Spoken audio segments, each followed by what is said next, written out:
har'as keessummaa adda ta'e qabannee istuudiyoo keenyatti isiniif argamneerra.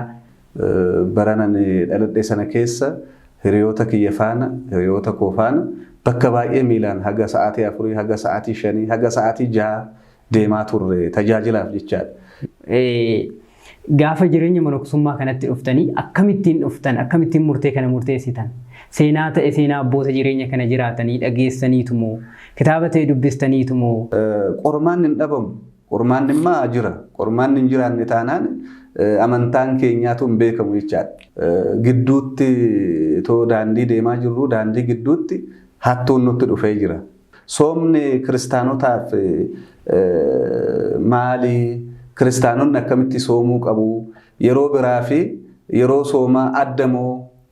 Bulchiinsi mana kiristaanaa garuu amma yeroo ammaa kanatti gahee irraa eegamu akka eegamuu fi qixa barbaadamuun bahameera.